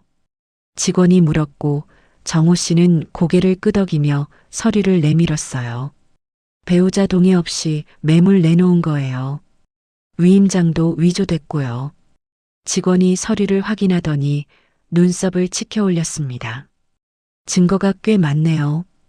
이 정도면 가처분 인용될 가능성 높아요. 얼마나 걸려요? 빠르면 이틀, 늦어도 일주일이요. 긴급하니까 우선 처리 신청할게요. 정호 씨는 접수증을 받았고 손이 떨렸지만 서류를 투명 파일에 조심스럽게 넣었어요. 법원을 나온 정호 씨는 바로 경찰서로 향했는데 민원실에 앉아 진술서를 작성했습니다. 고소 내용이 사기, 횡령, 문서 위조 전부예요? 경찰관이 물었고 정호 씨는 USB를 건넸어요. 증거 다 들어있어요. DNA 검사 결과 원본, 위임장 위조, 계좌 이체 내역, CCTV 조작, 리뷰 테러 IP 추적 가능한 것까지요. 경찰관이 USB를 컴퓨터에 꽂고 확인하더니 휘파람을 불었습니다. 이거 완전 조직적인데요? 증거 정리 정말 잘하셨어요. 접수 가능해요? 당연하죠. 이 정도면 바로 수사 들어갑니다. 피고소인 인적사항 주세요. 정호 씨는 종이에 적었어요. 윤미정, 최도현. 두 이름을 쓰는 손가락이 떨렸지만 글씨는 또렷했습니다. 경찰서를 나온 정호 씨는 명자 씨와 근처 카페에서 만났는데 명자 씨가 노트북을 펼쳤어요. 이제 시작이에요. 상대방한테 고소장 접수 통보 갈 거예요. 그럼 어떻게 되나요? 당황할 거예요. 완전히요. 지금까지는 자기네가 주도권 잡고 있었는데 갑자기 형사 고소 들어오면 패닉 상태 될 거예요. 명자 씨는 화면을 정호 씨에게 돌렸고 브로커 명단이 나왔습니다. 이 사람 봤어요? 사진 속에는 50대 남자가 있었는데 정호 씨는 고개를 저었어요. 못 봤는데요. 이 사람이 중간 브로커예요.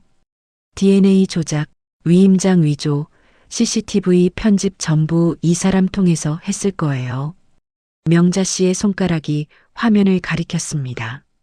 제 딸도 이 사람한테 당했어요. 경찰이 지금 추적 중이고 곧 잡힐 거예요. 정호 씨는 사진을 휴대폰으로 찍었고 확대해서 봤어요. 남자의 얼굴이 낯설었지만 눈빛이 차갑고 날카로웠습니다. 이 사람이 셋째 남자인가요? 명자 씨는 고개를 끄덕였어요.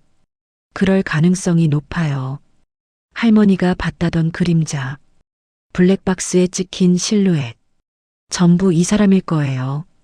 카페를 나온 정호 씨는 휴대폰이 울리는 걸 느꼈는데 낯선 번호였습니다. 받지 않았지만 문자가 곧 왔어요. 경찰 신고 취하하세요. 안 그러면 당신 아들 학교에 소문 퍼뜨릴 거예요. 아버지가 폭력적이고 정신 이상자라고요. 캡처 버튼을 누르고 명자 씨에게 전송했어요. 명자 씨의 답장이 곧 왔습니다. 협박죄 추가요. 다시 경찰서 가세요. 지금 당장요. 경찰서에 다시 간 정호 씨는 협박 문자를 보여줬고 경찰관이 기록을 추가했습니다. 발신 번호 추적할게요. IP도 잡을 수 있어요. 얼마나 걸려요? 하루면 돼요. 요즘 추적 빨라요. 정호 씨는 접수증을 또 받았고 손이 떨렸지만 파일에 넣었어요. 집으로 돌아가는 길에 정호 씨는 아파트 입구에서 멈춰섰습니다. 경비실 앞에 사람들이 모여 있었고 관리소장이 뭔가 공지를 붙이고 있었어요. 정호 씨는 다가가 공지를 봤는데 심장이 쿵 내려앉았습니다. 긴급 공지.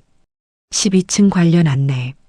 최근 해당 입주민의 이상 행동으로 인한 민원이 다수 접수되었습니다. 관리사무소는 CCTV 확인 결과를 토대로 적절한 조치를 취할 예정입니다. 정호 씨는 공지를 사진으로 찍었는데 주변 사람들이 힐끔거리며 쳐다봤어요. 저 사람이에요. 누군가 속삭였고 사람들이 뒤로 물러섰습니다. 정호 씨는 아무 말하지 않고 엘리베이터로 향했는데 등 뒤에서 속삭임이 들렸어요. 정말 이상한 사람이래. 경찰 신고했대. 무서워. 우리 집 문 잘 잠가야겠어. 집에 들어간 정호 씨는 거실 소파에 앉아 명자 씨에게 전화를 걸었습니다. 관리사무소에서 공지 붙였어요. 저를 이상한 사람으로 만드는 거요. 명자 씨의 목소리가 차갑게 가라앉았어요. 예상했어요. 당신을 사회적으로 고립시키려는 마지막 시도예요. 하지만 곧 끝나요. 어떻게요? 가처분 인용되면 상대는 집 못 팔아요. 형사 고소 진행되면 경찰 조사 들어가요. 그럼 누가 거짓말했는지 다 밝혀져요. 명자 씨는 잠시 멈췄다가 이어 말했습니다. 그리고 내일 제가 관리사무소 가서 CCTV 원본 요청할 거예요. 법원 명령으로요. 조작된 거 다 드러날 거예요. 정호 씨는 숨을 깊게 들이마셨고 창밖을 봤어요. 주차장에 검은 차가 또 서 있었지만 이제 두렵지 않았습니다. 그날 밤 정호 씨의 휴대폰이 울렸는데 아내였습니다. 받지 않았지만 연속으로 5번 걸려왔고 정호 씨는 6번째에 받았어요. 여보. 아내의 목소리가 떨리고 있었는데 분노가 아니라 공포였습니다. 당신 지금 뭐 하는 거야? 경찰 고소가 뭐야? 정호 씨는 조용히 대답했어요. 내가 한 짓 고소한 거야. 무슨 짓? 나 아무것도 안 했어. DNA 조작, 위임장 위조, 내 돈 빼간 거. 전부 증거 있어. 전화 너머로 숨소리가 거칠어졌고 아내는 목소리를 낮췄습니다. 취하해. 제발. 취하하면 집에 갈게. 다시 시작할 수 있어. 정호 씨의 목소리가 차갑게 가라앉았어요. 안 돼. 왜? 우리 부부잖아. 왜 이렇게까지 하는 거야? 아이 돈까지 건드렸잖아. 지훈이 등록금. 그것도 기억 안 나? 아내는 대답하지 않았고 정호 씨는 이어 말했습니다. 그리고 우리 부부 아니야. 이미 아니었어. 넌 선택했잖아. 그 남자를요. 정호 씨가 전화를 끊었고 통화 기록을 캡처했어요.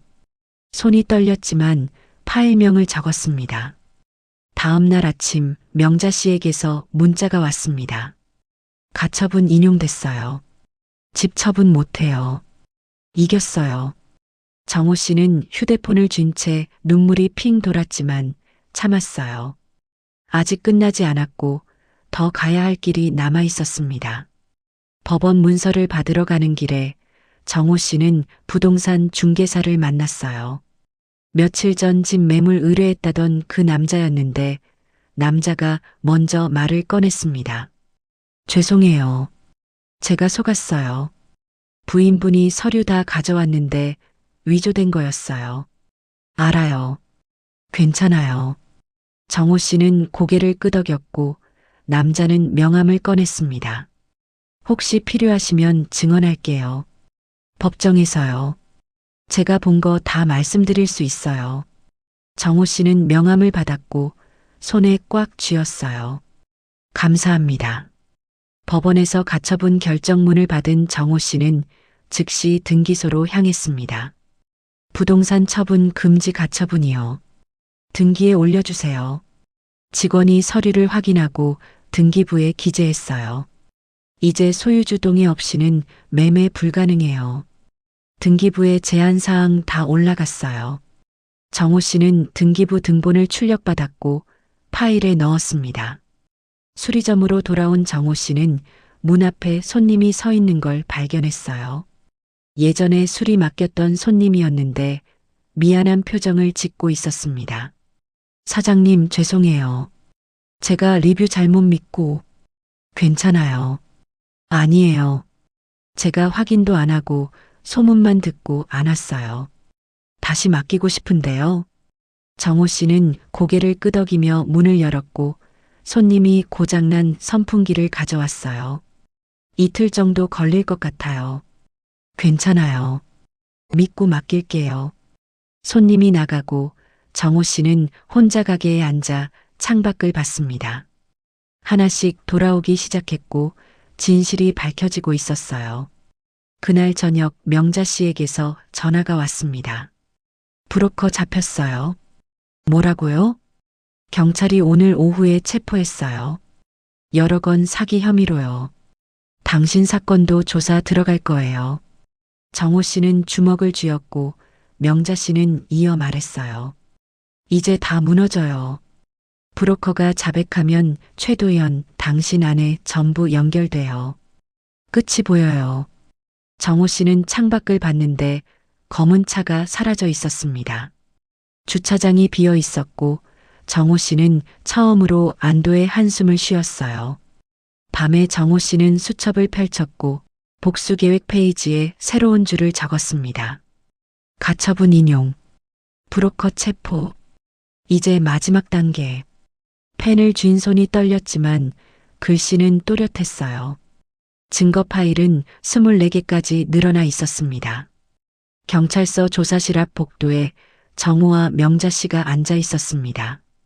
안에서는 브로커가 조사를 받고 있었고 목소리가 희미하게 들렸어요. 다 털어놓겠습니다. 제가 한 거 전부요. 브로커의 목소리가 떨리고 있었고 형사가 나와 정호 씨를 불렀습니다. 들어오세요. 조사실 안에서 브로커가 고개를 숙이고 있었는데 50대 남자였고 얼굴이 초췌했어요. 명자 씨가 보여줬던 사진 속 그 남자였습니다. 형사가 노트북을 켜며 말했어요. 김모 씨가 자백했어요. DNA 검사 조작, 위임장 위조, CCTV 편집 전부 본인이 했다고요. 정호 씨는 숨을 들이마셨고 형사는 이어 말했습니다. 최도연 씨가 의뢰했다고 해요. 건당 500만 원씩 받았고 총 6건 했대요. 6건이요? 정호 씨의 목소리가 떨렸고 형사는 화면을 돌렸어요. 명단이 나왔는데 정호 씨 외에도 5명의 이름이 더 있었습니다. 명자 씨의 딸 이름도 보였어요. 전부 같은 수법이에요. 재산 있는 배우자나 부모 타겟으로 해서 정신 이상자로 만들고 재산 빼가는 거죠. 형사는 브로커를 가리켰습니다. 이 사람이 기술 담당이고 최도연 씨가 기획자예요. 피해자 물색부터 실행까지 전부 최도연 씨가 지시했대요. 정호 씨가 브로커를 똑바로 보자 브로커는 고개를 들지 못했어요. 왜 그랬어요? 정호 씨의 목소리가 낮게 깔렸고 브로커가 떨리는 목소리로 대답했습니다. 돈이요. 그냥 돈 때문이에요. 죄송합니다. 정호 씨는 의자를 박차고 일어섰지만 명자 씨가 팔을 잡았어요. 조사실을 나온 정호 씨는 복도 벤치에 앉아 머리를 감싸쥐었습니다. 명자 씨가 옆에 앉으며 조용히 말했어요. 이제 최도연이랑 당신 아내 차례예요. 경찰이 오늘 오후에 소환장 발부해요. 소환하면 올까요? 안 오면 체포해요. 선택권 없어요. 명자 씨의 목소리가 차갑게 가라앉았고 정호 씨는 고개를 끄덕였어요. 형사가 나와 서류를 건넸습니다. 브로커 자백서예요. 증거로 쓰세요. 정호 씨는 서류를 받았고 손이 떨렸지만 파일에 넣었어요. 수리점으로 돌아오자 낯선 번호로부터 전화가 왔습니다. 받지 않았지만 곧 문자가 왔어요. 최도연입니다. 만나고 싶습니다. 이야기할 게 있어요. 정호 씨는 문자를 뚫어지게 받고 명자 씨에게 전송했어요. 명자 씨의 답장이 곧 왔습니다. 절대 혼자 만나지 마세요. 녹음 준비하고 공개 장소에서만요. 정호 씨는 답장을 보냈습니다. 어디서요? 최도연의 답장이 왔어요. 아파트 앞 카페. 1시간 후. 카페에 먼저 도착한 정호 씨는 구석자리에 앉아 휴대폰 녹음 앱을 켰습니다. 명자 씨는 근처 다른 테이블에 앉아 지켜보고 있었어요. 카페 문이 열리고 최도연이 들어왔는데 키가 크고 정장을 입은 남자였습니다. 최도연이 다가와 앉으며 말했습니다. 처음 뵙겠습니다. 용건이 뭐죠? 정호 씨의 목소리가 차갑게 나왔고 최도연은 커피를 한 모금 마셨어요. 합의하고 싶어요. 합의요? 네. 제가 돈 드릴게요. 고소 취하해 주세요. 최도연은 가방에서 꺼낸 봉투는 두툼했습니다. 5천만 원이요. 현금으로요. 지금 드릴게요. 정호 씨는 봉투를 보지 않았고 최도연을 똑바로 봤어요. 제 아이 돈까지 건드렸잖아요. 최도연의 얼굴이 굳어졌고 정호 씨는 이어 말했습니다. 지훈이 등록금 2,700만 원. 당신 계좌로 들어갔죠. 그건 미정 씨가. 미정 씨가 뭐요? 당신이 시킨 거 아니에요? 정호 씨의 목소리가 높아졌고 주변 손님들이 쳐다봤습니다. 최도연은 목소리를 낮추며 말했어요. 제발이요. 저도 가족 있어요. 이러면 다 망해요. 제 가족은요? 제 아들은요? 정호 씨가 자리에서 일어섰고 최도연은 봉투를 밀며 말했습니다. 1억 드릴게요. 1억이요. 고소만 취하해 주세요. 정호 씨는 봉투를 밀어냈고 바닥에 떨어졌어요. 필요 없어요. 법정에서 봅시다. 정호 씨는 카페를 나왔고 뒤에서 최도연이 뭔가 소리쳤지만 듣지 않았습니다. 카페 밖에서 명자 씨가 다가왔어요. 녹음했어요? 네.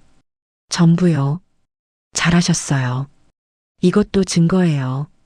합의 제안은 자백이나 마찬가지예요. 명자 씨는 정호 씨를 받고 눈가가 붉게 충혈되어 있었습니다. 제 딸도 같은 제안 받았어요. 돈 줄 테니 입 다물라고요. 근데 딸은 받아버렸어요. 명자 씨의 목소리가 떨렸고 정호 씨는 명자 씨를 봤어요. 그래서 지금 병원이에요. 약 먹고 정신과 기록 생기고 재산 다 빼앗기고 그래도 입 다물고 있어요. 돈 받았으니까요. 명자 씨는 눈물을 닦았고 정호 씨는 주먹을 쥐었습니다. 그래서 제가 당신한테 온 거예요. 당신만큼은 안 당하게 하려고요. 그날 저녁 아내가 전화를 했습니다. 받지 않았지만 연속으로 10번 걸려왔고 정호 씨는 11번째에 받았어요. 여보. 아내의 목소리가 울먹이고 완전히 무너진 소리였습니다. 제발, 제발 좀 경찰 소환장 왔어. 나 어떻게 해? 가야죠. 조사받으러요. 나 무서워. 진짜 무서워. 도연이는 연락도 안 받고 나 혼자 남겨졌어. 아내가 흐느꼈고 정호 씨는 감정 없이 대답했어요. 선택한 거잖아요. 스스로요. 미안해. 진짜 미안해. 내가 잘못했어. 다시 시작할 수 있어. 응? 제발. 정호 씨는 전화를 끊었고 통화 기록을 캡처했습니다. 손이 떨렸지만 파일명을 적었어요. 다음 날 아침 명자 씨에게서 문자가 왔습니다. 최도연 체포됐어요. 공항에서 출국하려다 잡혔어요. 정호 씨는 휴대폰을 쥔 채 안도의 한숨을 쉬었습니다. 곧 전화가 왔고 명자 씨의 목소리가 들렸어요. 도주 시도까지 했으니까 구속될 거예요. 당신 아내도 오늘 조사받아요. 그럼 이제 거의 끝났어요. 이제 법정만 남았어요. 하늘이 맑았습니다. 오랜만에 보는 맑은 하늘이었고 정호 씨는 눈을 감았어요. 경찰서에서 아내를 마주친 정호 씨는 멈춰섰습니다. 아내는 초췌했고 얼굴이 창백했어요. 화장도 하지 않았고 머리도 산발이었습니다. 여보. 아내가 다가오려 했지만 정호 씨는 한 발짝 뒤로 물러섰어요. 건드리지 마세요. 아내의 손이 멈췄고 눈물이 흘렀습니다. 미안해. 진짜 미안해. 나 어떻게 하면 돼? 어떻게 해야 용서받을 수 있어? 정호 씨는 아내를 똑바로 받고 차갑게 말했어요. 법정에서 진실 말하세요. 전부요. 그게 시작이에요. 그럼 나 감옥 가. 당연하지. 범죄 저질렀으니까. 정호 씨는 돌아섰고 아내가 뒤에서 무릎을 꿇으며 울었지만 돌아보지 않았습니다. 수리점으로 돌아온 정호 씨는 명자 씨와 통화했습니다. 안 해봤어요. 완전히 무너졌더라고요. 당연해요. 공범 도망가고 자기만 남았으니까요. 명자 씨는 잠시 멈췄다가 이어 말했어요. 이제 끝이에요. 진짜로요. 당신이 이겼어요. 가게 창밖을 보니 손님 한 명이 들어오는 게 보였습니다. 며칠 전 술이 맡겼던 손님이었고 웃으며 인사했어요. 사장님, 완전 잘 고쳐졌어요. 감사합니다. 정호 씨는 미소를 지었고 오랜만에 진짜 미소였습니다. 그날 밤 정호 씨는 수첩을 펼쳤고 복수 계획 페이지에 마지막 줄을 적었습니다. 최도연 체포, 아내 붕괴, 진실 승리, 이제 끝. 펜을 쥔 손이 떨렸지만 글씨는 또렷했어요. 증거 파일은 26개까지 늘어나 있었습니다. 손끝이 차갑게 식어 있었지만 이제 멈춰도 괜찮았어요. 정호 씨는 눈을 감았고 가슴속 어딘가에서 무거운 짐이 내려가는 걸 느꼈습니다. 그리고 그날 밤 정호 씨는 모든 거짓이 무너지고 진실만 남았다는 걸 알았습니다. 법정 방청석에 정호 씨와 명자 씨가 나란히 앉아 있었습니다. 판사가 들어오고 사람들이 일어섰어요. 착석하세요. 판사의 목소리가 법정에 울렸고 정호 씨는 앞을 봤습니다. 피고인석에 최도현과 아내 윤미정 씨가 수갑을 차고 앉아 있었어요. 최도현은 고개를 숙이고 있었고 아내는 정호 씨를 힐끔 쳐다봤지만 곧 시선을 내렸습니다. 판사가 서류를 펼치며 말했어요. 피고인 최도현, 윤미정, 사기, 횡령, 문서위조, 협박 등 총 12개 혐의에 대해 최종 판결을 내리겠습니다.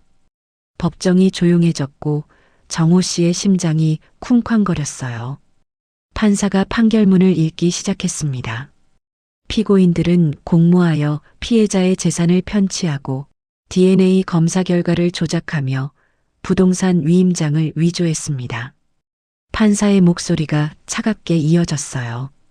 특히 미성년자 명의 통장에서 2,700만 원을 인출한 행위는 악질적이며 CCTV 영상을 조작하여 피해자를 정신 이상자로 몰아가려 한 행위는 계획적이고 조직적입니다.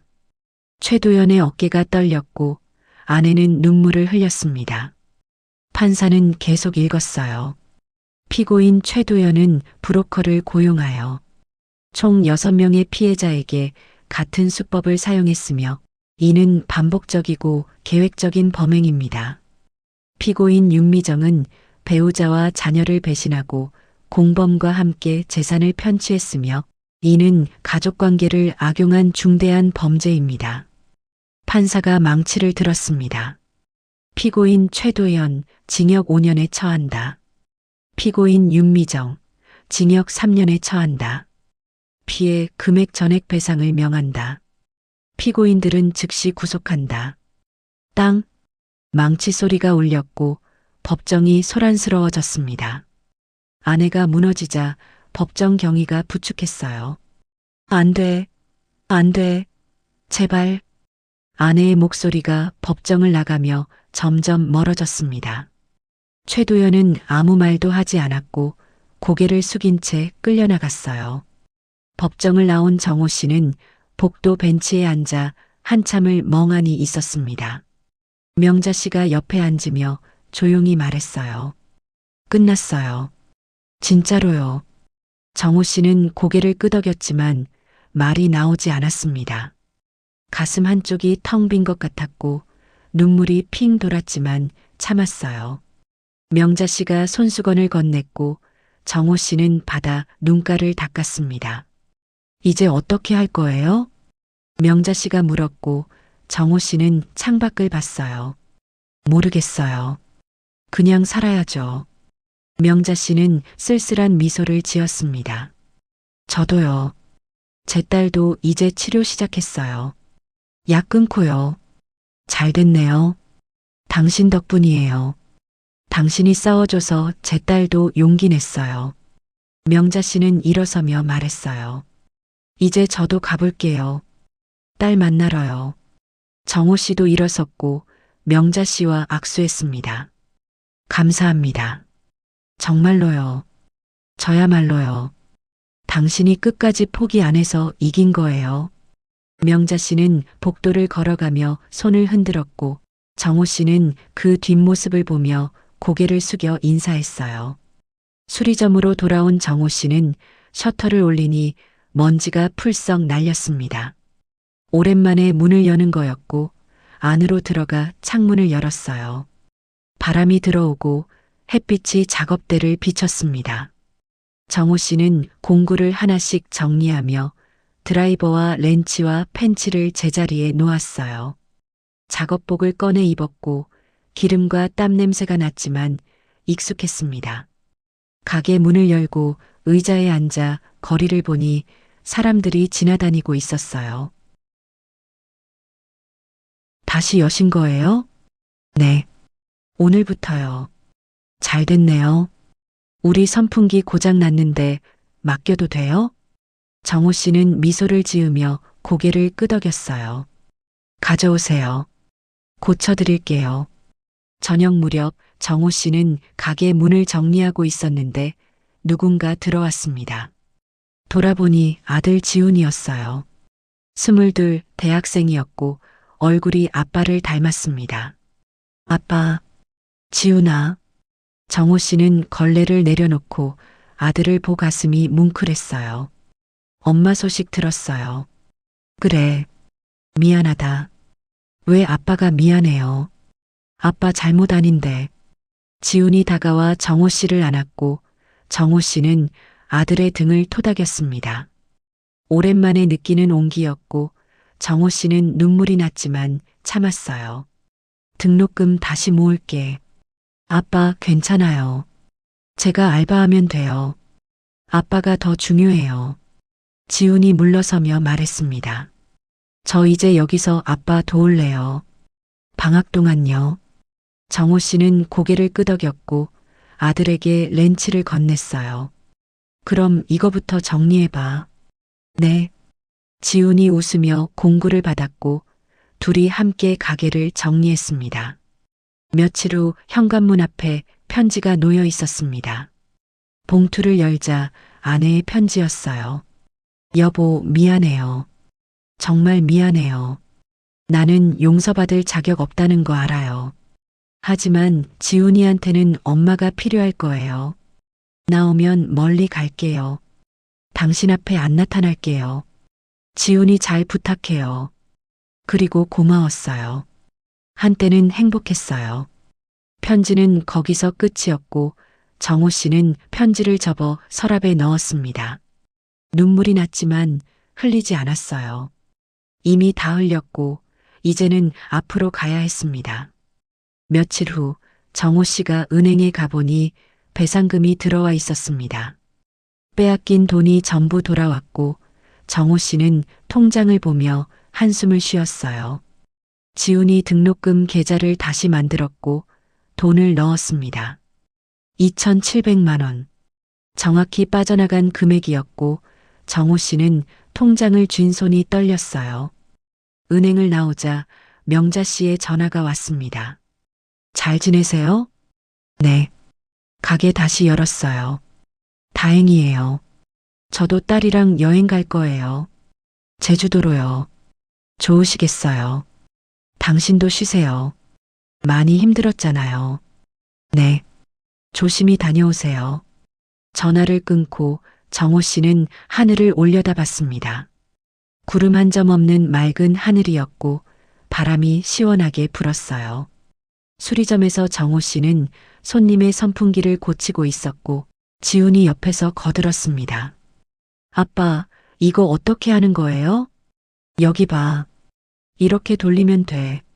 정호 씨가 가르쳐 주자 지훈이 따라했어요. 와, 됐다. 잘했어. 둘이 웃으며 일하던 중 가게 문이 열리고 손님이 들어왔습니다. 중년 남자였고 고장난 청소기를 들고 왔어요. 고칠 수 있어요? 네. 이틀 정도 걸릴 것 같은데요. 괜찮아요. 여기 평 좋다고 해서 왔어요. 정호 씨는 미소를 지으며 접수증을 건넸고 손님이 나갔습니다. 지훈이 아빠를 보며 말했어요. 아빠, 손님 많이 오네요. 그래. 다 돌아오더라. 창밖에는 골목이 따뜻한 햇살로 가득했어요.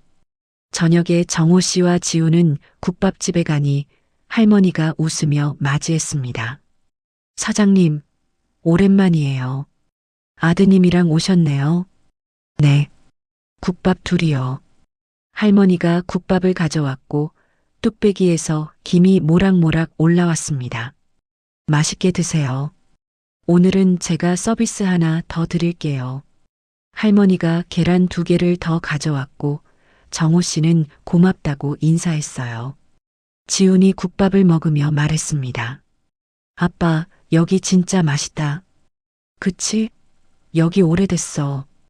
둘이 밥을 먹으면서 정호 씨는 오랜만에 밥맛이 났습니다. 입안에 국물이 따뜻했고 가슴속도 따뜻해졌어요. 집으로 돌아가는 길에 정호 씨는 아파트 입구 공지판을 봤습니다. 며칠 전 붙어 있던 공지가 떼어져 있었고 새 공지가 붙어 있었어요. 사과 공지. 12층 입주자분 관련 공지는 사실과 다른 내용이 포함되어 있었습니다. 관리사무소는 진심으로 사과드립니다. 정호 씨는 공지를 보며 씁쓸하게 웃었습니다. 엘리베이터를 타고 올라가다 만난 이웃 주민이 먼저 인사했어요. 안녕하세요. 네, 안녕하세요. 정호 씨는 인사를 받으며 고개를 끄덕였고 주민이 웃으며 내렸습니다. 12층에 도착해 복도를 보니 더 이상 포스트잇이 붙어 있지 않았어요. 집 문을 열고 들어갔고 지훈이 먼저 안으로 들어가며 말했습니다. 아빠, 저 씻을게요. 그래. 정호 씨는 거실 소파에 앉아 수첩을 펼쳤습니다. 복수 계획 페이지를 넘겼고 마지막 줄을 읽었어요. 최도연 체포. 아내 붕괴. 진실 승리. 이제 끝. 정호 씨는 펜을 들고 그 아래 새로운 줄을 적었습니다. 그리고 나는 다시 일어섰다. 펜을 내려놓고 정호 씨는 눈을 감았어요. 가슴속 어딘가에서 따뜻한 무언가가 차올랐고 오랜만에 평화로웠습니다. 그리고 그는 다시 일어섰습니다. 무너진 자리에서 더 단단하게, 잃어버린 것들을 되찾으며 더 강하게. 거짓은 무너졌고 진실만 남았고 그는 다시 시작했습니다. 오늘 이야기는 여기까지입니다. 끝까지 함께 해주신 분이 계시다면 잘 들었다고 댓글 하나만 남겨주세요. 그리고 이야기가 가슴에 남으셨다면 가족과 친구, 지인들에게 널리 공유해주세요. 누군가의 인생이 당신의 이야기일지도 모릅니다. 구독, 좋아요는 다음 이야기를 이어가는 큰 힘이 됩니다. 시청해주셔서 감사합니다.